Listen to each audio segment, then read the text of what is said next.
Hello, everybody. Welcome. Thank you all for being here and out there. Hello. So it's such a pleasure to welcome Olena Jennings here to celebrate Anna Malihon's Girl with a Bullet, translated by Olena Jennings, just out from World Poetry. Today is the publication date, so that's exciting. So. I turned my back and then turned around again and they just materialized. It's amazing. So we have, of course, copies of that book as well as others by Olena for sale at the front, so please check that out if you have not already. What other announcements do I have? Well, I do want to say, of course, we're very excited to welcome Olena. Sorry that Alex Niemi, who was scheduled to be here with us, is not, but stay tuned. We will schedule something with Alex to celebrate her recent book, a book she recently translated, The Endless Week by Vasquez. So, stay tuned. And in the interest of staying tuned to more recent events, we have this that I can van away for you. Our newsletter that runs through the end of this year, a lot of stuff happening through the fall. So check that out. One thing I want to mention in particular is that if anyone who's might want to read at our annual Poetry Marathon and Benefit that's coming right up in January, the 24th and 25th, it'll be at St. Kate, the Arts Hotel downtown. I mention it now because registration is currently open for anyone who might like to participate. So ask us questions if you like, or visit us online and sign up, snag a spot, and I hope to see you there. When you say at the St. Kate's Arts Hotel, Yeah. is the marathon going to take place? Yeah, That's different. Yeah. Yeah, we did that. We were there last year as well, and that was our first one, first live event following the lockdown. We did several virtual marathons, but it's just a bit of a larger venue to accommodate more poets. Sure. So, okay, and then I do want to say, also there will be some time for some questions after the reading, so think about what you might want to say. And then one logistical note about that also is that I'll have a mic that'll walk around with people so that those tuning in into the live stream can hear both the question and the answer. So, okay, enough from me. Here we go. Yeah. I was going to ask, there were people who are working right now who couldn't come. Yeah. Told me they wanted to come. Will this be recorded? Indeed, yes, yeah. So, we will. I can share. We're glad to share more, but the link that we have up that goes to the Crowdcast live stream right now. Once this is over, there will just be a recording there for anyone who would like to take part, or anyone who would like to tune in rather. So. And you said people who wanted to come. So. Yeah. So we'll still be able to. Yeah. Good question. Thank you. Okay. So now, Olena Jennings is the author of the poetry collection The Age of Secrets, the chapbook Memory Project, and the novel Temporary Shelter. She is the translator or co-translator of collections by Ukrainian poets Kateryna Kalytko, that one co-translated with Oksana Lutsyshyna, as well as translations of Iryna Shuvalova, Vasyl Makhno, and Yuliya Musakovska. Her translation of Anna Malihon's Girl with a Bullet was published by World Poetry Books in October of this year today. And she lives in Queens, New York, where she founded and co-curates the Poets of Queens reading series and press. Thank you so much for being here and welcome. Thank you. Thank you so much for coming out tonight. I'll be reading most of the poems that I'll read tonight from the book that just came out today, Girl with a Bullet, by Anna Malihon. And I'd like to tell you a little bit about how I started working with Ukrainian literature. And it really began with a translation of Anna Malihon's poems. Poet Taras Malkovich, who I knew, suggested translating Anna's work. He was busy translating American poets into Ukrainian for his anthology, in which I was honored to be included, titled Young Poets of the U.S. I was immediately struck by the vivid images in Anna's poetry. blood spilling among the flowers, images of war, images of domestic life.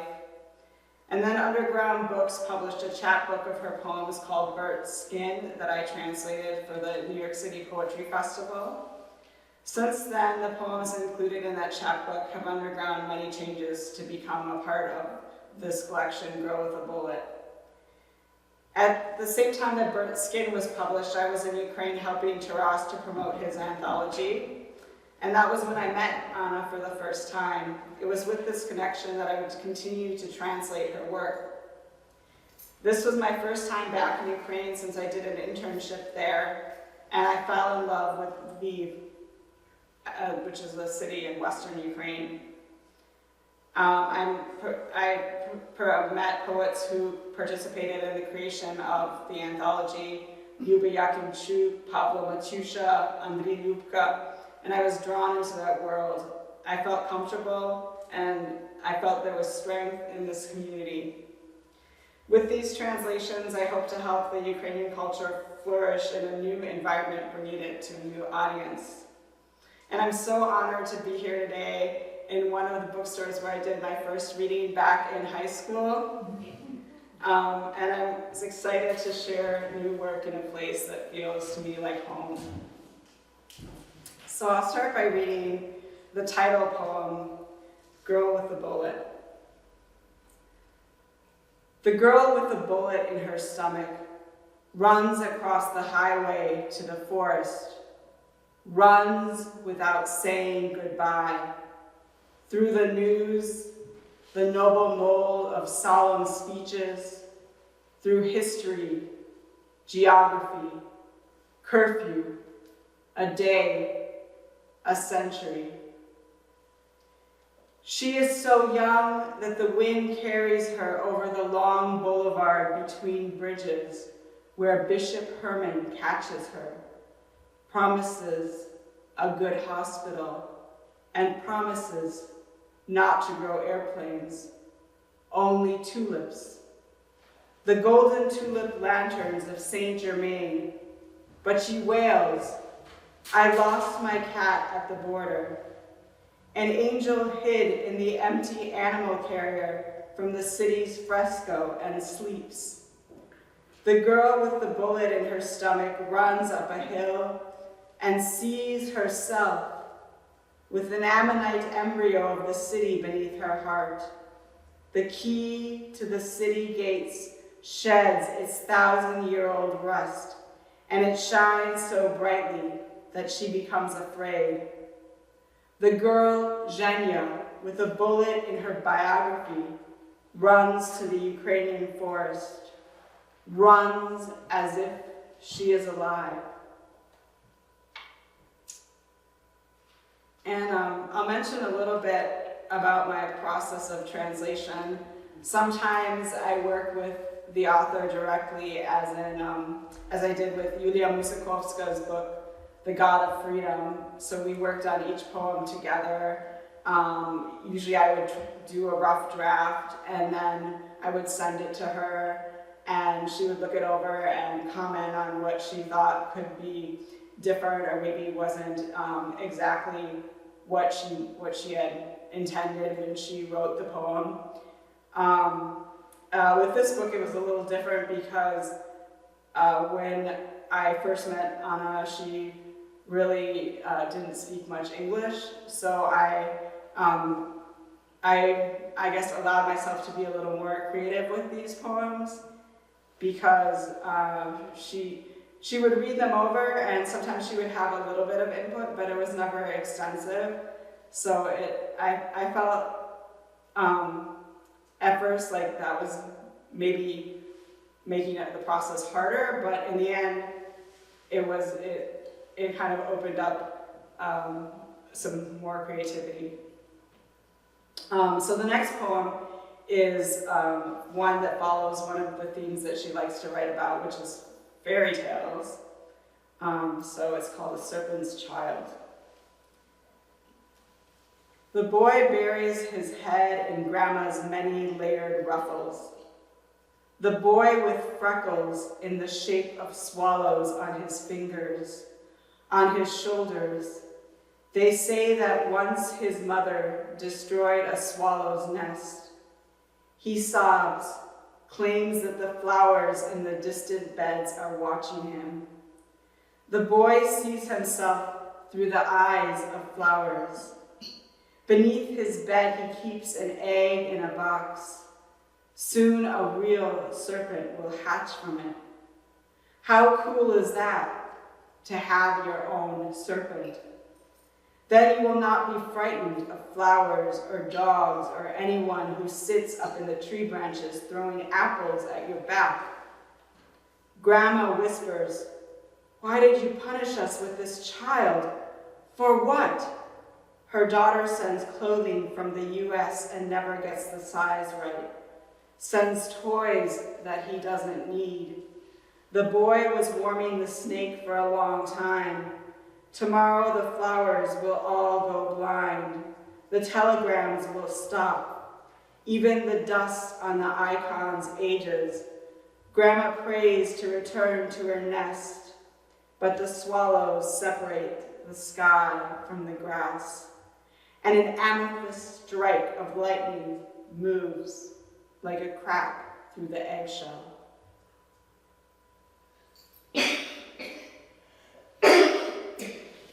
And the next poem is Lang Lang. In the thick halo of insects, the lamp resembles a mature dandelion. The girl, as pale as bandages, incessantly conjures spells I can't make out the words. I am still there where there is roaring, and how lean, unbridled nature has undone me thoroughly. I lay like a stunned fish in the Lord's hand, and a thought about water fills a warm sea, bordering the land's illuminated wounds, that the worms, animals, and feathered messengers visited while searching for sustenance. And instead of my arm, a bamboo shoot hangs out, gathering strength. And in my hand, someone has placed the globe of this complicated world. Exhaling, live. I don't have enough strength to close my eyes in shame or scream, "Get away from me. I'm alone, alone, I'm alone." Give me back my hand. How now to overcome the grand piano's mouth of silence and toss a baby up to the sun? The bamboo will only be good for a flute, but I lack enough breath even for that. A tall girl with a gaze like the mother of God murmurs seeds of words upon the tiles. The mocking moon peeks through a hole burnt in the tall. Time to go. And now, in the cottony silence, a yellow melody of resurrection pushes its way through like the Lang Lang flower. And a damaged airplane, like a lost petal, returns to the sky. And the little boy with my hands embroiders the collected sounds. I exhale so loudly that the dandelion circle of insects dissipates. Dawn. The next poem is one that is actually much shorter than her usual poem, but I like it a lot, so I thought I'd read it. Horses don't howl. A nameless river beyond the checkpoint. Every evening before the sun goes down, ghostly horses bathe there, washing off blood. The last soldier in the field glimpsed them through the feather grass. If you hear the howling of sirens and the whistle of bad girls who snuck off for a walk and got lost, if you hear the crackling of your growing heart before your final flight, you can go and choose the best stallion. He will take you across the river. And there's the sunrise.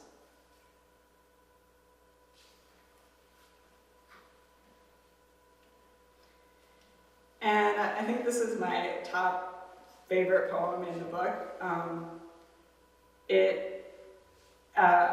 When I was translating it, I don't think upon first reading I really understood what was going on. And then I read it again, and it felt I felt like a really strong began to feel a really strong connection with it. And so this is what turned out. Unfold and dive into me, to my very bone. Feed me with clarity the boundaries of this fantasy game. Journey where no one has journeyed before to the ending credits, until dawn spills over like dark cider. Until we aren't trapped in an insect's likeness. Don't stop. Find out what I am made of. As long as we haven't decayed to precious dust and citations, as long as we buzz to each other like two autumn cicadas, label me a leper, sing it unsung. Let firm bulbs of wonder and tight vases blossom all over the room from your song. Let everything, genitive, nominative, and unnamed, come out. They say that at the end the very gates await us, beyond which we are free. A little Brahmin conjures. An enamel lotus swims in the sky like a lamp. A saber-toothed deer flies, and its large shadow falls softly, like love, which you can't let go of anymore. On the spines of books resembling a keyboard, because the twilight's music plays with us in the abyss of rye. Kiss me there, where the earth is firmly sewn to the sky, the soul to the body, winter to summer, and that which you will see then, leave it to burn. Let me go back for a second, and this is a poem that inspired me to write my own poem, so I'm going to read the translation and then read my own poem. It's called, it's actually untitled, but the first line is, "Don't go out for water." And many of her poems in the book are untitled. Just a few of them towards the end have titles.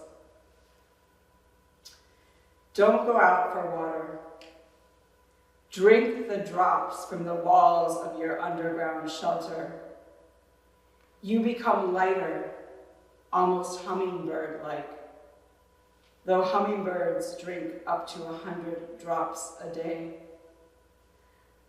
The world's moisture in the eyes of survivors. In their minds, they tie their hands and fall on the roadsides like punctuation marks without a text. The foreign vestiges will call these pine-filled spaces Hollywood and wash flags in washing machines in our houses, and will spread dirty lies into the open. The beaks of their sons of bitches and the cute blood-soaked teddy bears and voices from the underground shelter. Don't go out for water. Drain yourself to crisis. I have seen how the heart beats through the hole in the body of a girl. Say this on camera. And the medic can no longer say anything. And what if the pines could speak? They bought a swimsuit for their daughter that summer. Take it, maybe someone can use it. And the volunteer scoops it up like a living thing. You are the last one left in the shelter, the last one left on this earth. When you come out, there'll be no one there. You stop wanting to drink. And like an infant, the spring earth sucks the bitter milk of dead ladybugs. All right, and my poem is called Childhood Shelter. We rode our bikes through the tunnel, parting the darkness. It wasn't supposed to exist there in the city. But there were other shelters, the pigeon coop and the warm garage with puddles of glistening oil. We drank the water from the hose after it was turned off and there were only drops left. Then we hid in the basement, trying on the old dresses from storage and clattering around in heeled shoes to distract ourselves, walking over the drain pipe, our eyes bulged with the sight of water. We found safety in the places that hid us. On the phone, Mother talks about war. We found safety in the darkness that made us invisible. And now I'll read the poem that I mentioned in my introduction, A Tale of Burnt Skin. I mentioned that the chapbook that I translated was called Burnt Skin, so it all revolved around this poem. A Tale of Burnt Skin.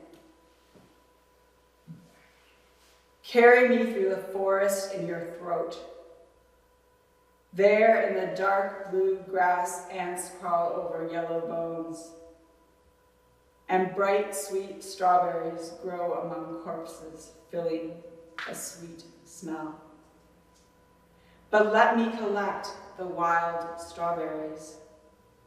God, I really want to stay alive. Don't breathe. Don't speak.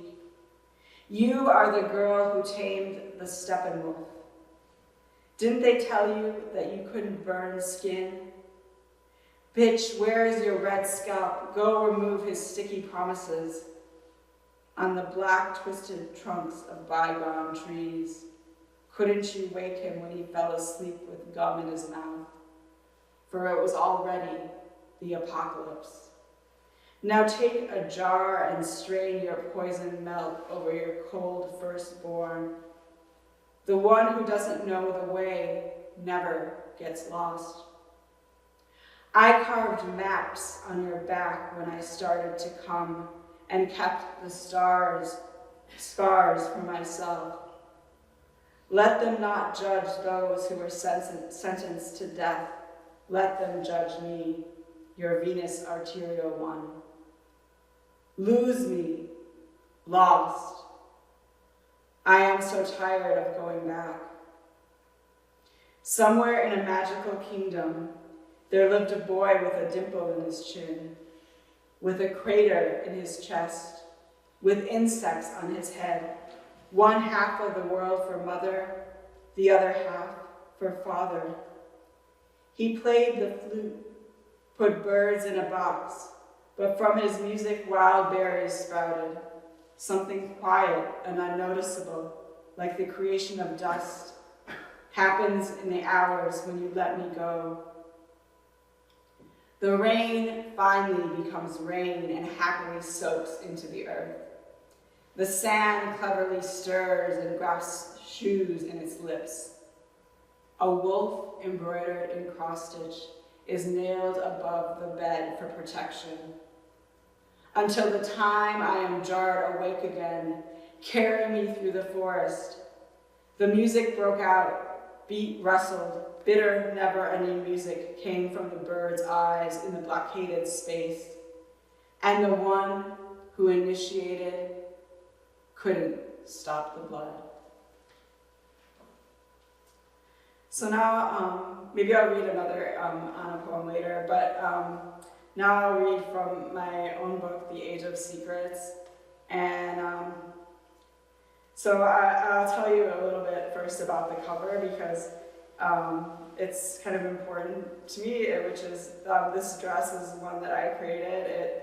There's a lot of garden imagery in the book. So this is there's a garden print on the dress, but on this top section is meant to represent a basket in which you carry all the vegetables. And so a friend of mine took this picture on top of the building where the set for Law & Order is built. But that's a side note.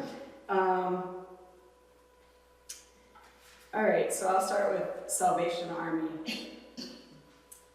And also, I should mention that the book has 2 sections, Paper Doll Album and The Spell of History.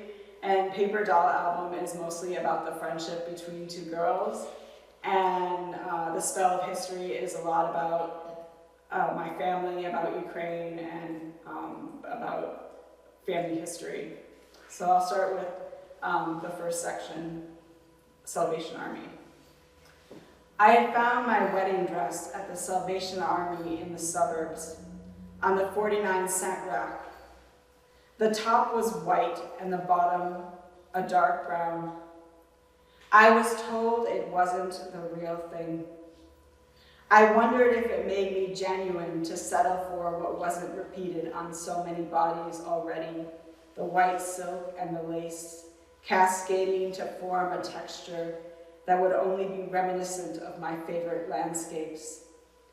Asia and I had gotten the polyester-lined boots that smelled of bad perfume. Asia and I had gotten a blouse with photographed fish swimming across the chest.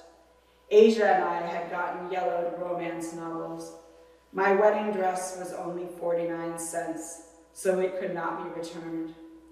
I walked down the aisle in my freshly washed dress that still smelled of the store, the darkness and the threads tangled along the spider webs on the floor. When we visited my childhood home, he took the baby shoes from the drawer which held my secrets.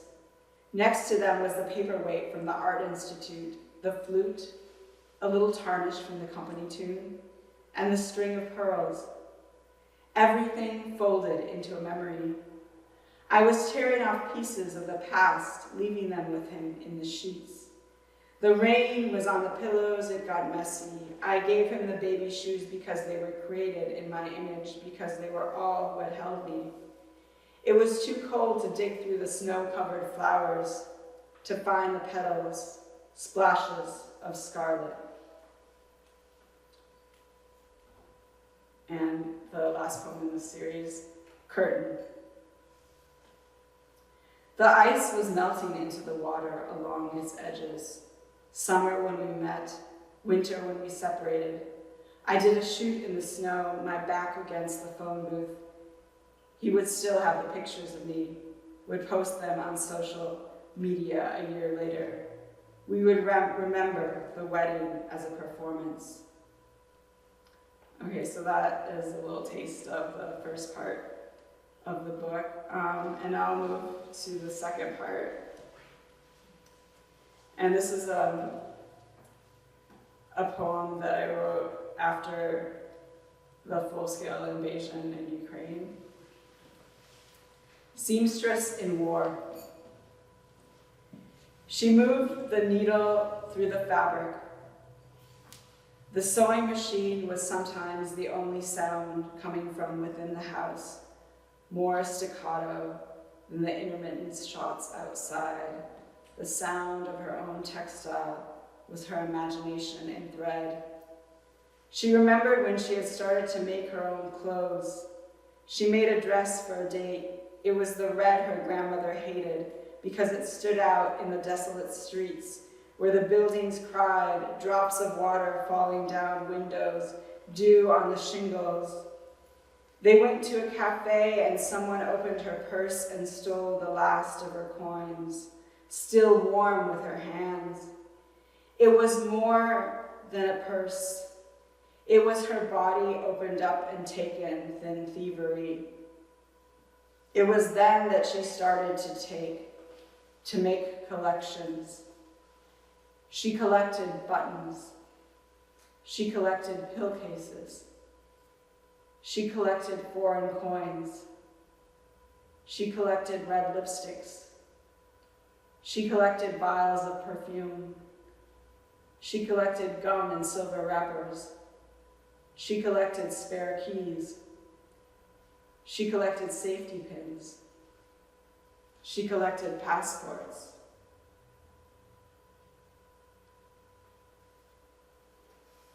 And this is a family poem, American Morning.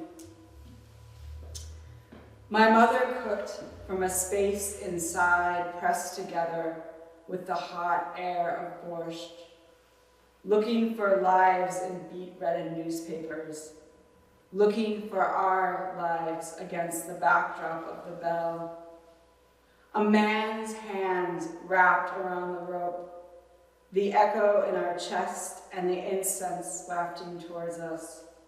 Digging my fingers into the soft varnish of the pew, pretending I am back in the garden, soil beneath my nails, on our knees before cucumbers, wiping prickly skin, tempted. The raspberries failed. They weren't part of our past. I could only find one. We tried to push our way into the future, fruit breaking from solitude, the cucumbers in the middle seat of the Oldsmobile as we took a wrong turn, blinded by the sun.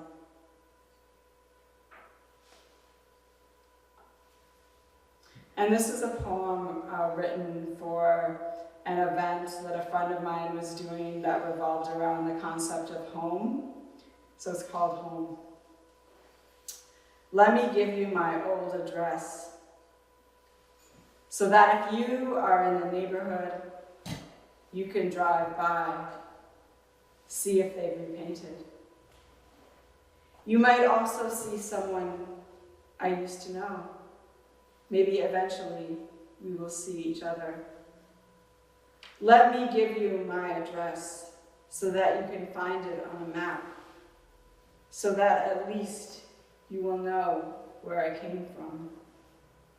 At least someone will know where I came from. On the map, it's the pale orange shape next to the light blue of the water, where I walked on the wet sand, dragging a stick, drawing a line that would lead back. And I'm going to read one poem from this, my first little collection that comes from Underground Books. It's a little bit reminiscent of Anna's poems in that it deals with folk tales, and it's called Feathers. I feel the heat of their colors against my skin. The feathers are well hidden in my sleeves, but I am afraid they will show up as a splash of blue on my neck, a dot of green on my cheek. I have the kind of empathy that makes others' creatures' maladies display themselves on my body. He intrudes on the quiet I have chosen for myself, a combination of silk beneath an iron and the smoothing of my rough white sheets. I hide the feathers in a drawer. Some are left loose on the table for his fingertips. The moment he enters, his leaving is inevitable. I weave myself a sparse wreath made from the feathers he touched. I vow never to take it off and wake to peacocks deep within the valley. And finally, I'll read another Anna poem to close out. Let me see. I will read the title poem of one of her collections called Rosarium.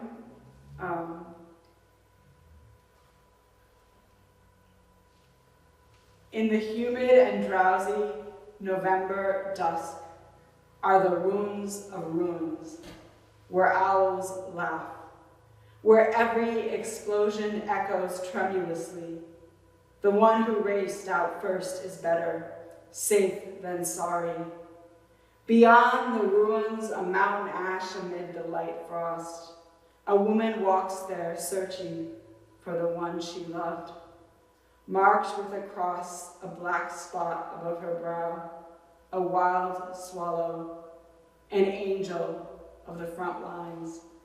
The air smells of ash and fog, a broken down door, a gaping wound, a skinny and cold bed, a child. The woman is growing numb from pain, but isn't crying. What did you know? A lump in your throat, the rust of unwound words. a young sergeant, the youngest, was interrogating you, shaking, and was losing you like a needle among other night confessions. The black eye of the prison cell crawled forward. He grabbed your breasts, and then he called the commander of the regiment. You didn't cry, carrying bones in your hands. Prisoner transports, black ribbons, scarves, shimmers of helmets like fish scales, the butchering of time. Someone bathed foreign children in blood. Someone didn't make it home with their bag, fell, apples rolled. The time came. Lines were crossed. Red salt showed through the circles of screaming. You climbed into your ambulance, felt how greedily the untimely pain shot to your knees. You dreamed of your son, the way sons are dreamed about as they were. He is smiling, here I am, just hold out your hand, and then moves back, up the wall, and then across from you, with only a tiny flickering and murky shadow. The scar on your stomach twitched sharply. The saints slept soundly, and so did the medical team. They return when darkness descends, everyone that you could save and couldn't. Their voices are clear. Run, little one. There isn't time to think. And the marksman who covered you like snow covers a plowed field. Didn't have a chance to say, I love you. Fell quietly, without surprise or regret, on that historic day. Thank you.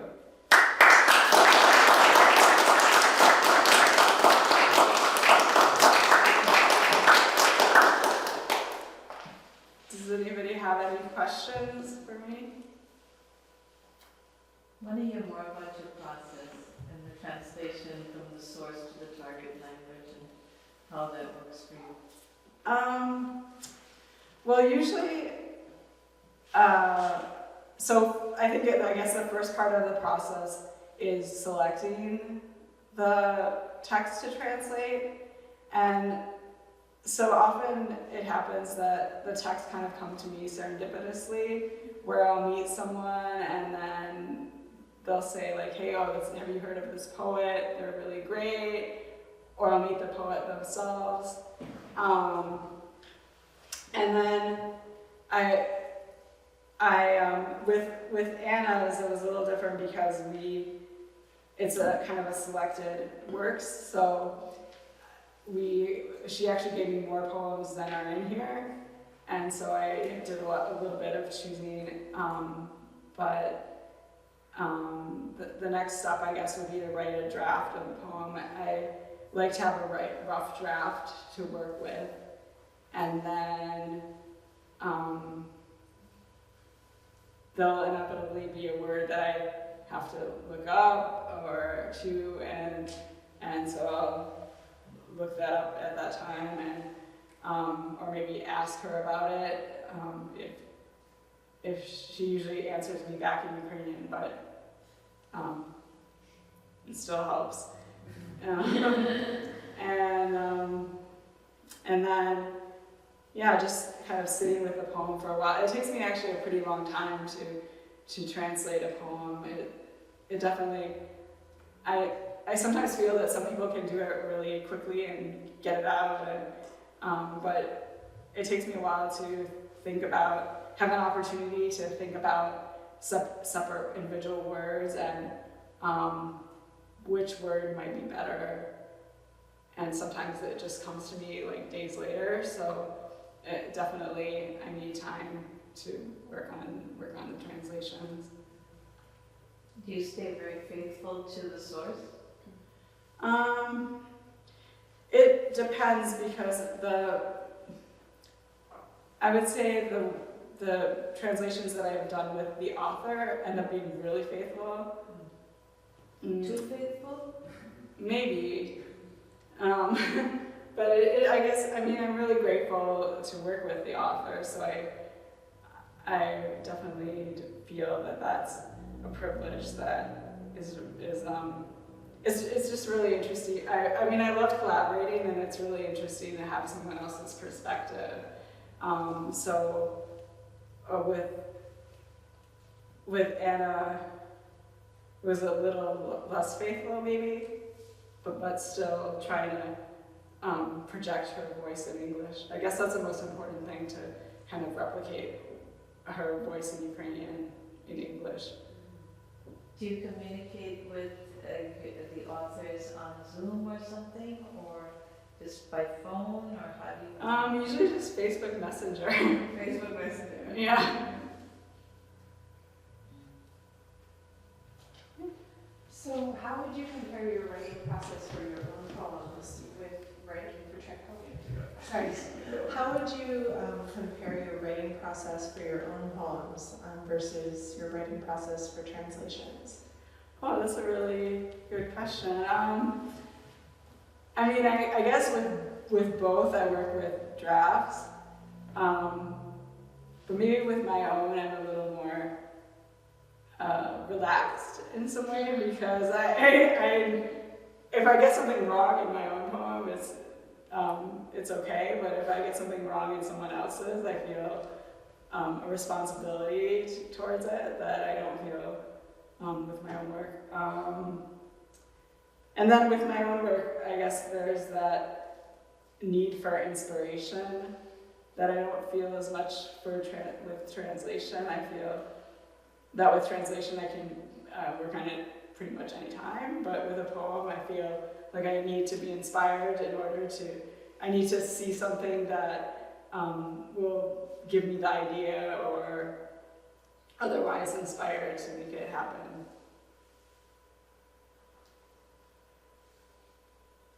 Do you find a lot of things in Ukrainian cannot be translated to English?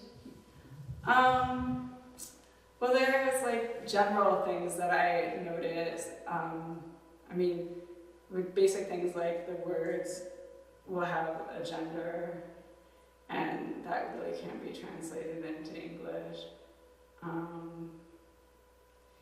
Yeah, and then there are individual words. There's one poem in here that has words that have to do with the current war, and so those don't exist in English, so I had to kind of explain a little bit within the text because I didn't want to put a footnote. Do you leave any of the Ukrainian words in the, do you leave any of the Ukrainian words in the English poem? Pretty rarely. Not usually,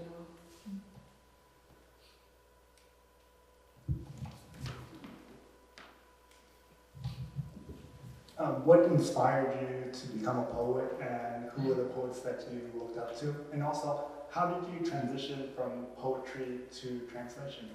Okay. Well, I guess I started writing poetry when I was a kid, and then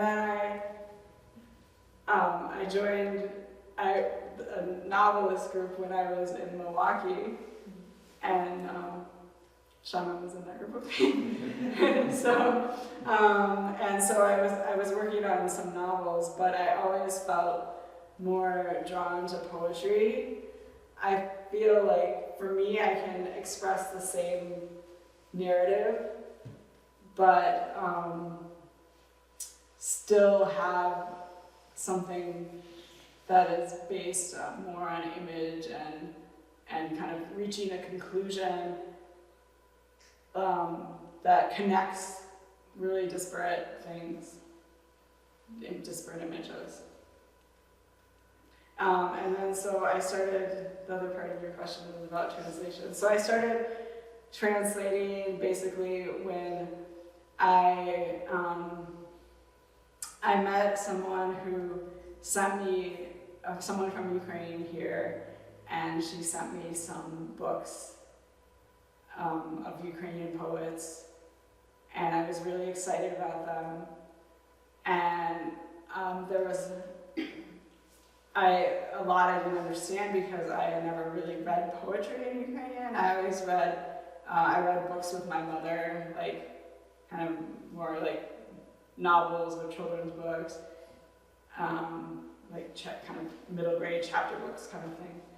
And so it was kind of a new experience reading poetry in Ukrainian, and I thought I will understand it better if I start to translate it. And so I started translating it, and I kind of never stopped from there. And I guess the third part of your question was who inspired me. Well, with Ukrainian poets, it was that first book was Natalka Bielotserkivets, who's a poet from, I think she probably came of age in the 60s and was writing a lot then. And then English language poets, I would say, I really admire the confessional poets like Anne Sexton and Sylvia Plath. And I love Joy Harjo. She's always inspired me. I love the way she uses animal imagery, how it works its way into her poems and becomes human. And contemporary, more, I guess, Kavi Akbar really speaks to me. And also Ned